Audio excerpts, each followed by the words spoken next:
kamusta na si Bridget? Kamusta na pamangking ko? Hindi niya ho kinaya yung panganganak. Tumaas ho yung presyon niya, kaya ho siya hinimatay. Kinakailangan niya rin ho i-cesarean para ho maligtas yung baby ko. Eh, paano si Bridget? Paano yung pamangking ko? Ano sabi ng doktor? Makakaligtas ba siya sa operasyon? Ipagdasal na lang daw ho natin siya. Hi, baby Samantha. Ang ganda-ganda mo. Kamukhang-kamukha mo ang Mami Ellery mo. Teka muna. Nasaan na si Ellery? Eh, bakit hanggang ngayon wala pang asawa mo? Taxi! Ano ba gusto mo, ha?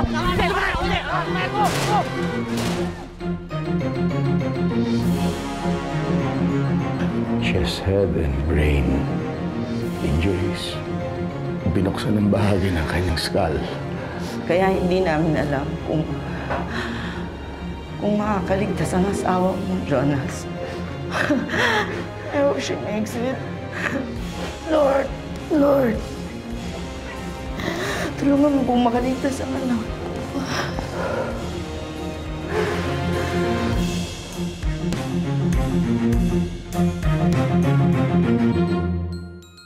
Ano? Paano mo nalaman yan? Sino nagsabi sa'yo? Well, kinontak ako ng mami ni Ellery, tapos, kanina lang. Kaya naman pala hindi tayo tinatawagan ni Ellery. Meron pala nangyari sa kanya. Ano nangyari kay Ellery? Well, hindi mo ba narinig na na-aksidente si Ellery? Ha? Paano na-aksidente?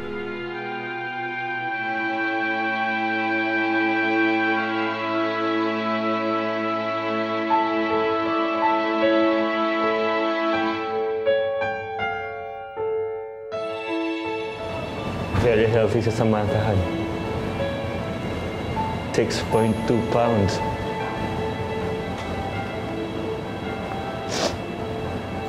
Puti-puti niya.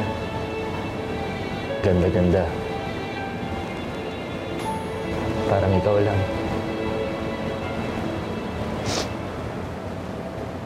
Kaya gumising ka na. Para madalaw mo na siya.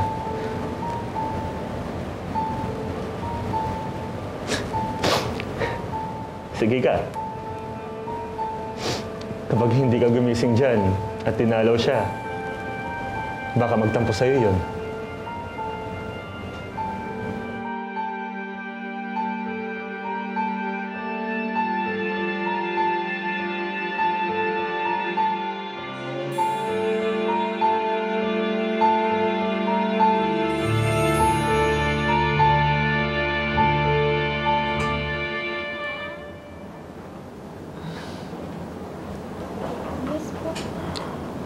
Bridget? Naku, salamat sa Diyos. Gising ka na. Ayan na ho ba yung baby ko? Akin na? Sige.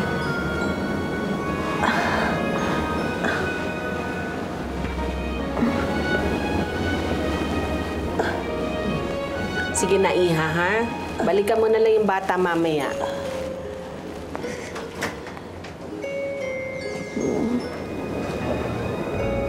Ang ganda-ganda niya, no? Nakangiti siya. Ganyan talaga ang lahat ng baby. Palangiti, kaya ganyan si Samantha. Samantha? Nasunod po pala ang gusto ni Ellery, ano? Hindi naman si Ellery ang nagpangalan sa bata. Si Jonas. Hindi pa nga nakikita ng babaeng yun yung batang yan eh. Imposible ho. Gusto makita ni Ellery ang magiging anak niya. Malas na eh. Na-aksidente siya. Si Ellery? Na-aksidente ho? Oo. At ang balita, talagang malubha ang kalagayan at baka hindi daw makaligtas. Sana nga hindi nga makaligtas eh. Para hindi niya na nga makuha yung batang yan sa'yo. O, para hindi ka na umiyak pag kinuha yan sa'yo.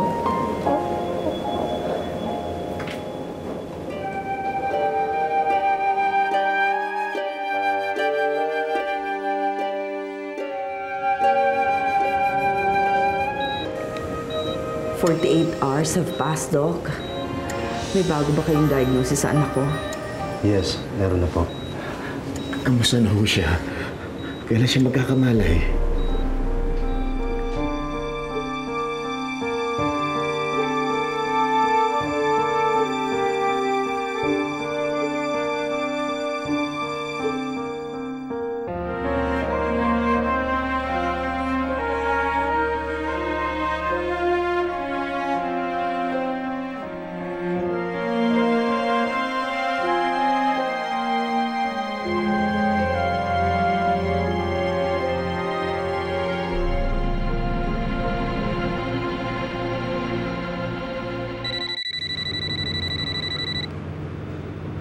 Hello, Pa.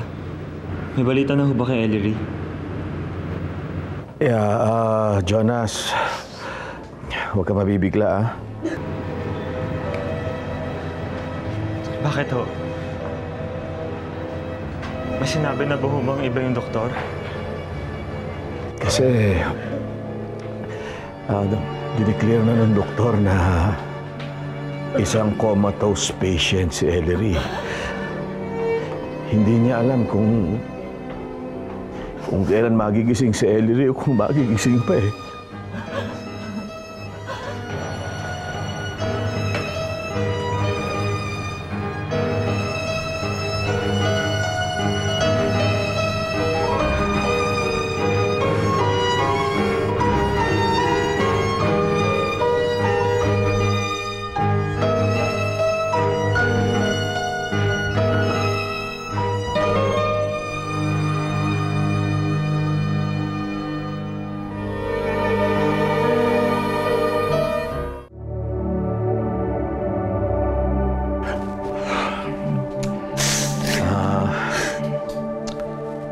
Yun ang status ni Ellery.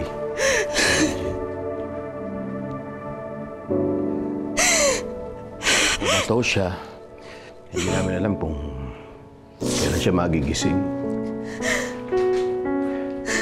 Ito ang ninang mo kanina pa iyak ng iyak. Kawawa naman po pala si Ninang. Pwede ko po ba siyang kausapin?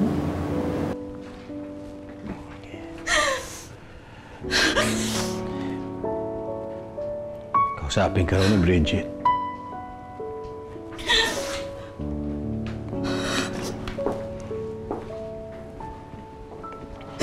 Bridget, pasensya ka na. Hindi kami makakadalaw sa'yo. Gustong-gusto ko makita ang apo ko, pero... Naiintindihan ko po, Ninang. Kung hindi nga ako masama ang pakiramdam ko, dadamahin ko kayo ni Ninong eh. Ninang, huwag niyo pong pababayaan ang sarili niyo, ha? Baka naman may mangyaring masama sa inyo kakaalala kay Ellery. At lagi niyo pong tatandaan, nandito lang po ako para sa inyong dalawa. Salamat. Salamat, Iha. Isa lang ang ipapakiusap ko. Yung apo ko. Huwag mong pababayaan ang anak ni Ellery.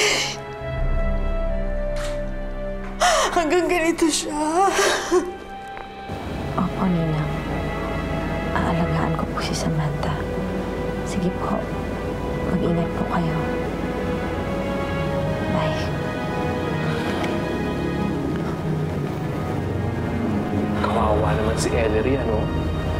Kung kailan ka palang anak, tapos nangyari pa sa kanya yung ganyan. Pero on the other hand, tama rin naman si Tita Laila. Mas maganda nga kung hindi na siya magising. Para hindi na niya maagaw yung baby mo. At hindi niya na maaagaw si Jonas. Panghabang buhay yan.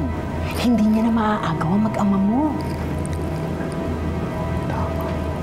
Ano ba naman kayong dalawa? Na-aksidente na si Ellery? Ganyan pa rin ang iniisip niyo? Nahiya naman kayo. Hi, Mrs. It's time for you to drink your medicine. Pwedeng mamaya na lang. Gusto kong makita yung baby ko. Pakidala naman siya dito. Sorry ma'am, bawal na po ilabas ang mga baby ng ganitong oras. Pero may nangyaring masama kay Ellery. Sigurado ko nararamdaman yun ng anak ko. Gusto ko nandun ako sa tabi niya. Baka pwede niya na magawa ng paraan.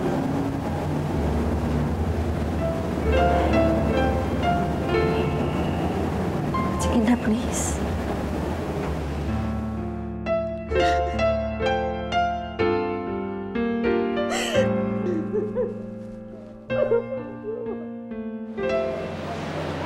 Ang ganda ng mga babies, oh, Bridge.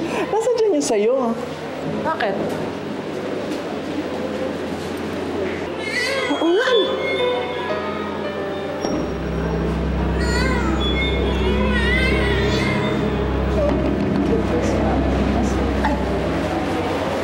Yes, ma'am. Nurse, asan yung baby ko? Si Samantha Alejandro? Inilabas na po siya kanina. Kinuha na po siya ni Mr. Jonas Alejandro. Sige po.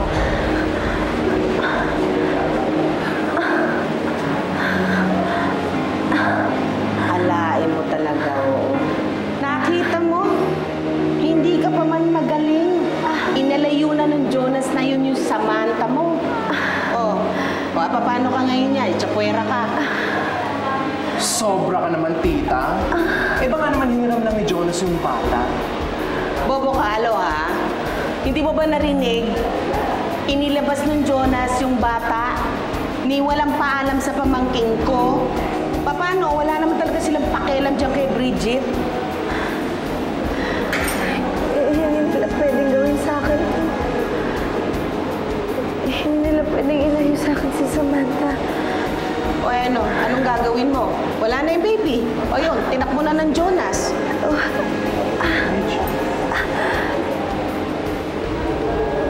Dalhin niyo po ako kay Jonas. Sige na.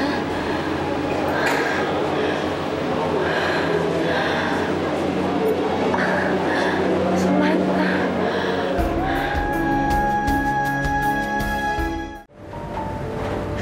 Ang ganda-ganda naman po natin. Kamukhang kamukha ni Ellery.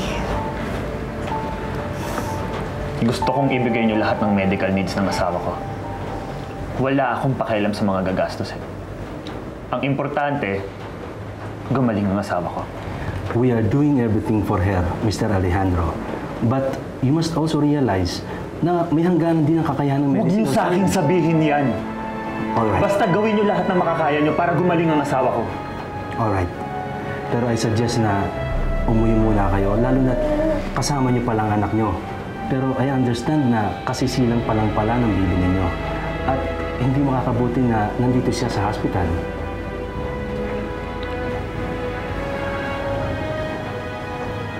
Jonas, tama si Doktor. Mas makakabuting iuwi mo na muna si Samantha. Kami nang bahala kay Ellery.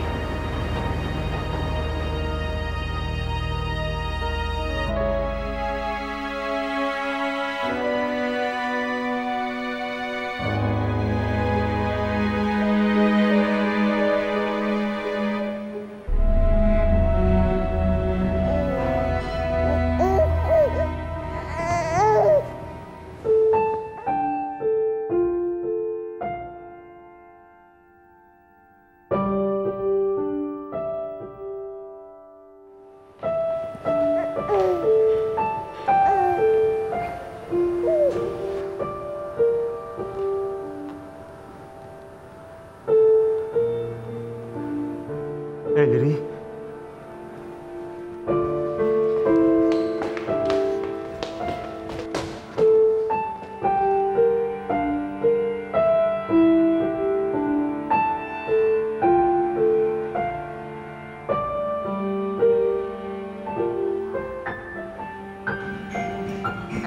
Jonas?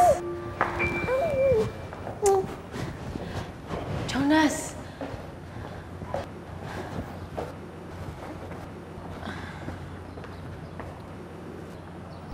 Anong ginagawa niyo dito? Di ba dapat nasa ospital ka pa? Masyado siya nag-alala dyan sa bata. Kaya nagpumilit siyang lumabas kahit ayaw pa ng mga doktor. Bakit mo ba kinuha si Sam? Hindi ka man lang nagsabi sa akin. kailangan ko ba bang ipaalam sa'yo? Ang anak namin ni Ellery. Oo, Jonas. Dahil anak ko rin ng batang yan, kaya may karapatan ako sa kanya. Sana naman huwag mong alisin sa akin yun. Huwag mo naman siyang ilayo sa akin ulit.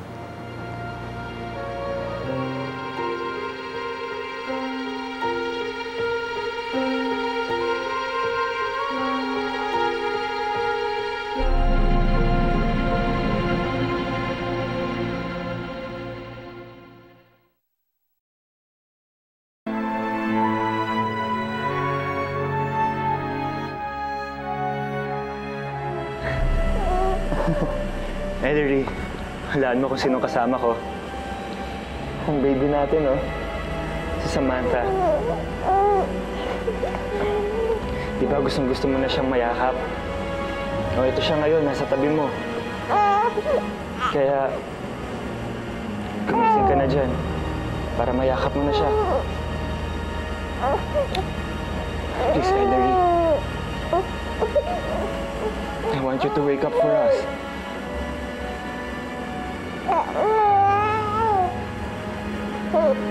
Ellery, kailangan ka namin.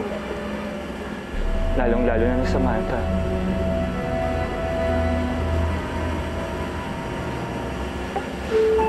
Kailangan ka namin. Kailangan.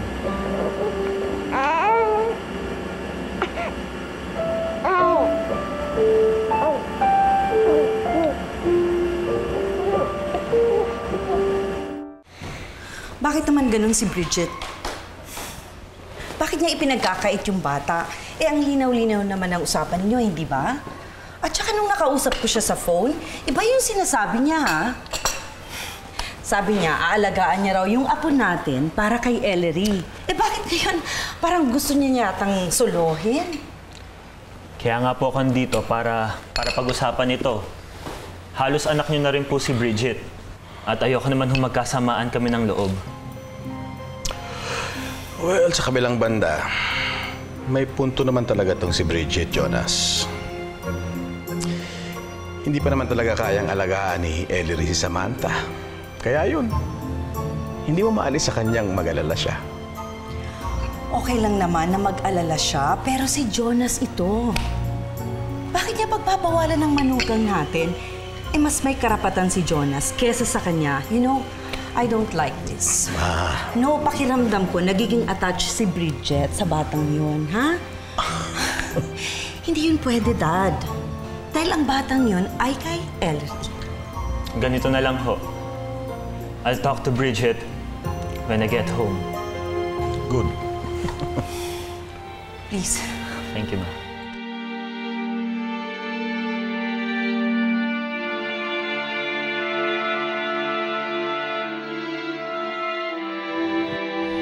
At sasabihin ko sa kanya na bumalik na siya sa inyo. Ayoko din ho kasing siyang mag-alaga sa anak namin. Ayokong gampanan ni Bridget. Ang tungkulin na dapat ay kay Ellery lang. At gusto ko kay Ellery lang. Kaya sasabihin ko sa kanya na tapos na ang usapan namin.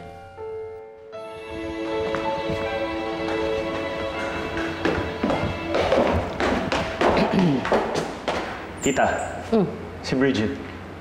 Abay, nandun sa kwarto niyo. Pinapadede anak mo.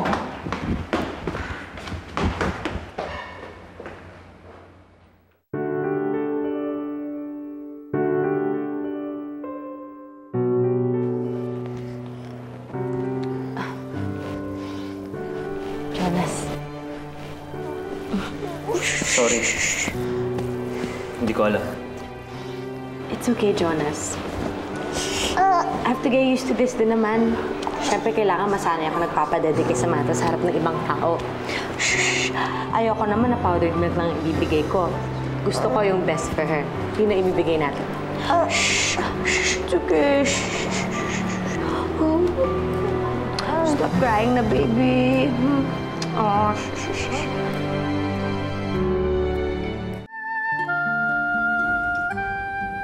So, bago na isip mo. Tinamaan kasi ako sa sinabi ni Bridget eh. Tama siya. Samantha needs her now. Lalo pa sa lagay ni Ellery. So, okay lang sa'yo na magkasama kayo ni Bridge sa isang bahay kahit wala si Ellery. Alam ko, may gusto pa rin naman sa'yo si Bridge eh, no? Hanggang ngayon. Aaminin ko na sa'yo. Isa yan sa mga rason kaya gusto ko siyang paalisin ng bahay. Gusto ko na rin siyang iwasan. Pero, nung makita kong inaalagaan niyang anak ko, iba eh. So parang nagigilty ka, ganon? Parang hindi mo maibibigay yung tamang pag-aalaga doon sa bata.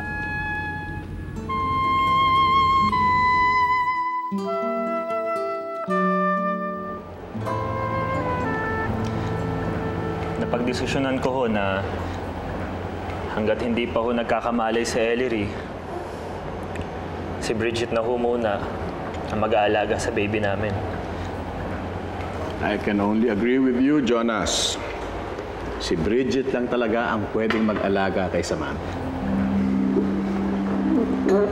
Pero, pwede pa rin tayong kumuha ng yaya. Hindi ba? Ibang tao yon, Marisa. Hindi niya kayang ibigay ang care na pwedeng ibigay ni Bridget. Okay, alam natin lahat na si Ellery ang tunay na ina. But, kay Bridget pa rin, sa katawan pa rin niya nanggaling si Samantha. So, mas mabibigyan niya ng alaga ito. Definitely. Ayoko lang kasing masyado siyang maging attached sa apo ko. Hindi sa ano pa man, pero ayoko magkaroon ng problema pag gising na ang anak ko.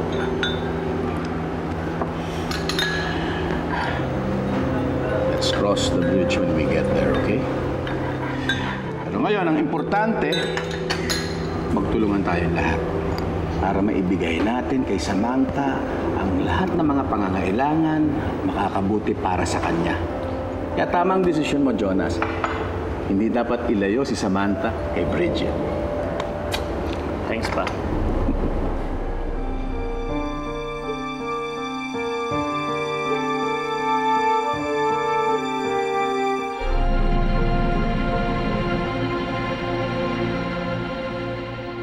Bridget, gusto ko palagi mo yung sasabihin sa apo ko, ha? I want her to know na mahal siya at miss na miss siya ng anak ko. Mahirap ano? Kasi, alam mo na anak mo rin yan. Ano naman itong mga piniisip mo tungkol kay Bridget? Mabait naman yung bata. Hindi ko alam, Delphine. Siguro masyado lang akong protective kay Ellery. I don't know, but I have this feeling that I cannot trust her. Tama si Tita Laila. Hanggat buhay ka, hindi mapapasakin si Jonas at si Samantha. Sorry, Ellery.